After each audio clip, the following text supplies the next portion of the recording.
guys, we're Recon 22. Thanks for checking us out. Here's a little bit about us.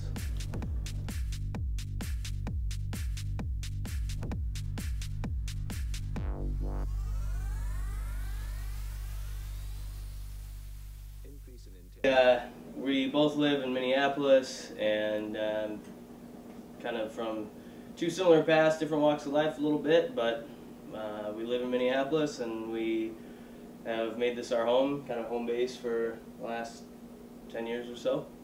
We actually tend to have pretty similar tastes, I think, and for me personally, some of my biggest influences are going to be more along the lines of classic rock. I know we do share that quite a bit. Led Zeppelin, Floyd, you know, all the original classics, but part of that comes from a lot of the guitar work I did. Outside of that, I like anything from metal to hardcore to hip-hop in certain instances, and of course electronic music. In each of those genres, I've definitely got different influences for electronic music. For me, I kind of grew into the music scene, I should say, really enjoying Adam Freeland, me, Katie, a lot of the Lot 49 guys. But I've really kind of expanded my horizons on that end too. So. Yeah, for the most part, I hit it right on the head for what we listen to outside of the production studio and what's influenced as far as that goes. For me, growing up and growing up in the scene in Minneapolis here, I had more of my influences were friends and local DJs and local guys that I looked up to. Leon being one of them years ago, but that worked out great. Yeah. But anyways, yeah, that's I mean, those are the people. Those are my biggest influences. Was like a really dark sound. Is more serious and not so fluffy, as Leon likes to put it. I do call it fluffy. Yeah, he does. So my first musical instruments were my grandmother's pots and pans, and then when they got sick of hearing those, they bought me my first drum set when I was in 3rd grade, and held on to that for years. And I decided to get rid of those and pick up some turntables. For me, my first musical instrument was playing guitar. Kind of did some vocal training at the same time, so between the two of those, had a lot of time to really kind of experiment with music from an early age, and throughout the years kind of stuck with that. And after I started going to some electronic music events, really got turned on to that style of music and decided I wanted to start DJing.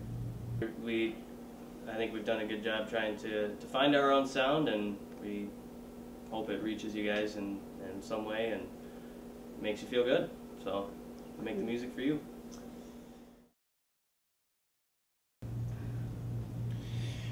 Well, I guess a better question would be, how are we not in the studio? We pretty much live here. We barely leave unless it's to catch up on the average life chores, laundry and eating. Other than that, this is pretty much where we are. Yeah, we're here all week, pretty much all day. If we're not here, we're in one of our other studio spaces, or buying coffee. Buying coffee to stay awake. But anywhere from 60 to 80 hours a week, we're working on production. It's a feeling that you get from recording and hearing something that you've made, whether it be a drum beat you made or a bass line you made, or it all put together to make this production that just gives you goosebumps because you can't believe that you made that, and it just is intensified by 100 when you play it for people and they are into it as much as you are, and you really can't describe how good that feels. Increase in intensity with inspiration.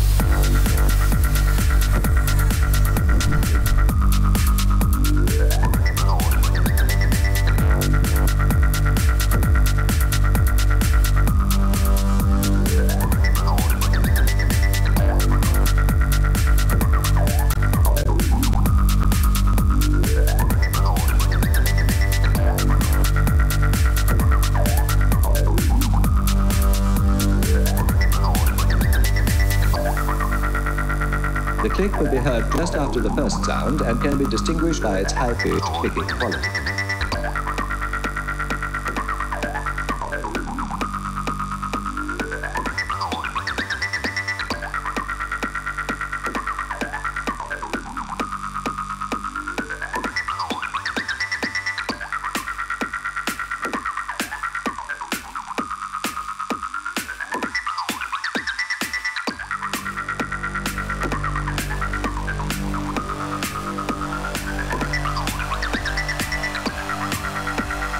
a low-pitched atrial sound is heard shortly before the first sound, and the cadence is that of a gallop rhythm.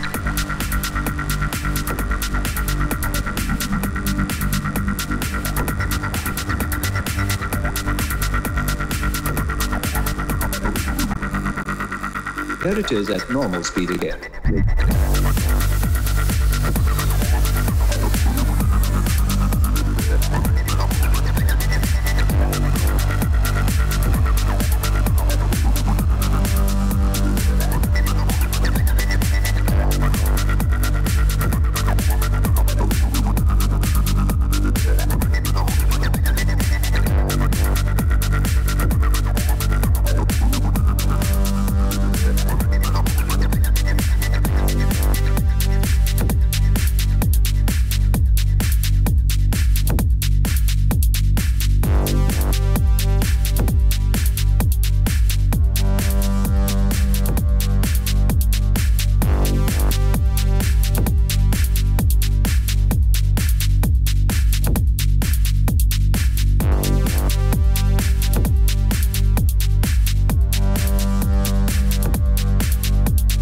The most characteristic feature is their increase in intensity with inspiration.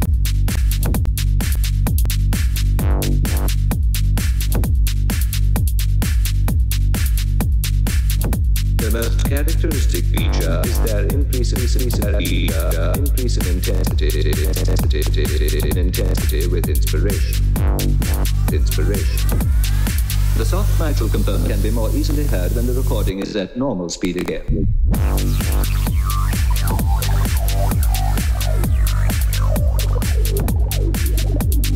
Because a large proportion is seldom audible and pulmonary flow is considerably reduced.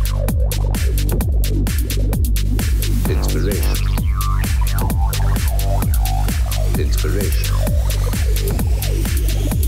In contrast, the low-pitched sound is heard shortly before the first sound, and the first part of the murmur becomes higher-pitched and rather squeaky.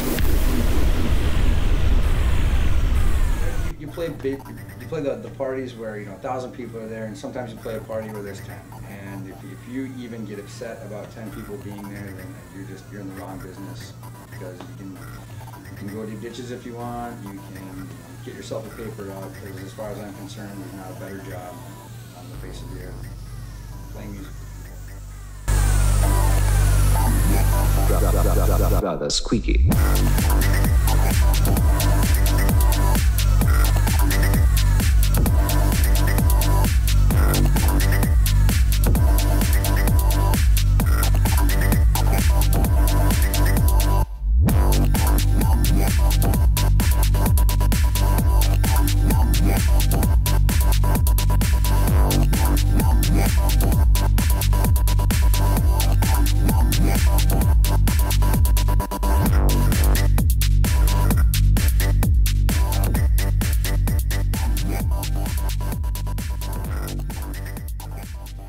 Well, I mean, we can only put forth as much effort as we physically can, and I think we're doing that and then some. So, I mean, basically, it's going to come down to our product and whether or not it's marketable, and whether or not it's marketable is up to you guys. Yeah, and I think we're on a pretty steady course for making things turn out to be kind of what we're hoping for, which is as large of a scale as, again, that our fans are willing to allow, and we hope to be visiting new cities and playing our music there, and hopefully find a good forum, a record label to release our original production on as well. So that's kind of the direction we want to go in for now, and the sky's the limit from there.